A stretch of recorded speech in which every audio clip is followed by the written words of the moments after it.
Buenos días, querida iglesia.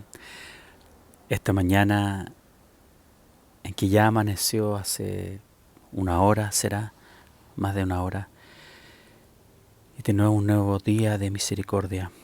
Vemos en el Antiguo Testamento, en Primera de Crónicas 14, 15 y 16, a un hombre, al rey David, que Dios vio su corazón, y como él ve lo que está aquí adentro y no la apariencia, vemos como él reaccionaba y como él vivía. Y rápidamente les quiero compartir que los enemigos del pueblo de Israel y los enemigos de David, los filisteos, se habían extendido por un valle,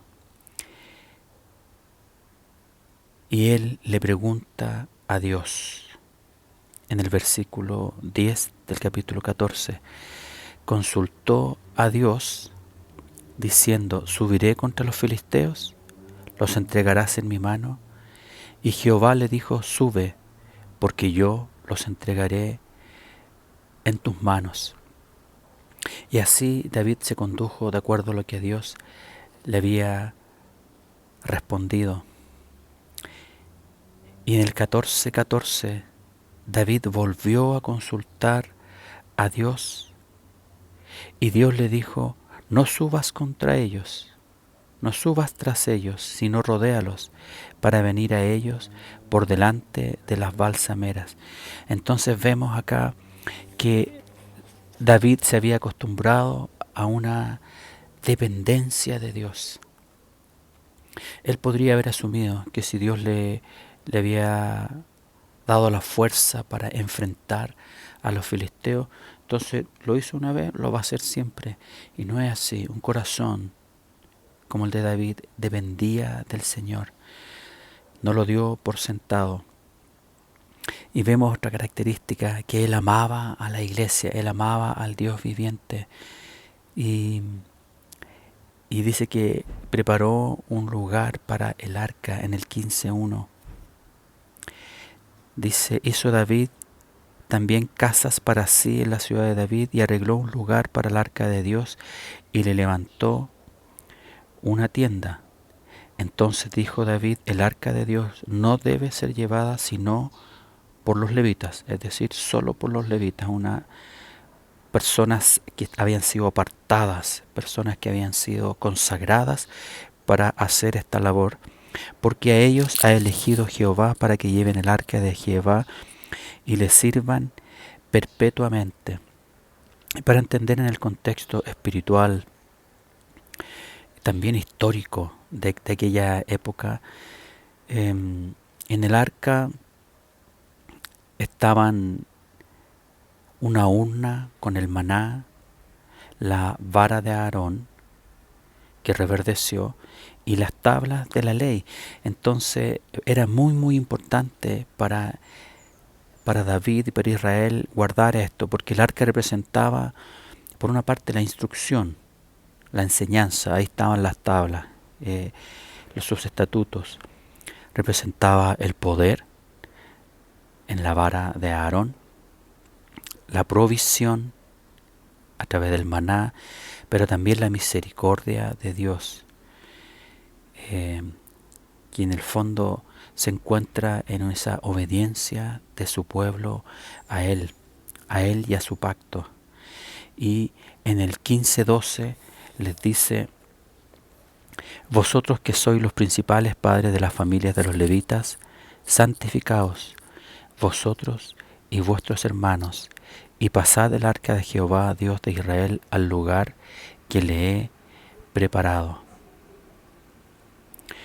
Entonces, santificaos. Toda persona que cree en Jesús, que está en sus caminos, debe santificarse, consagrarse. Y aunque no tengo más tiempo o todo el tiempo para compartir completamente este pasaje, vemos que David pronuncia un salmo que está registrado aquí en Crónicas 16, desde el versículo 7 hasta el 36. Pero este salmo es muy notable, no solamente por lo precioso que es, sino porque resume como otros 3 salmos, entre eso el 105. Y solamente quiero terminar con esto.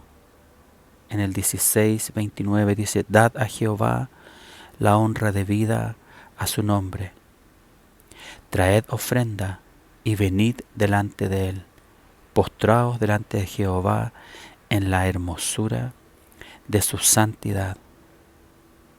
Y el 34, aclamad a Jehová porque él es bueno, porque su misericordia es eterna. Él dice: santificaos, conságrense, que es apartarse para Él, apartarse del sistema de este mundo, que está bien perdido, bien en tinieblas y bastante perverso, bastante apartado de la mano de Dios. Y Él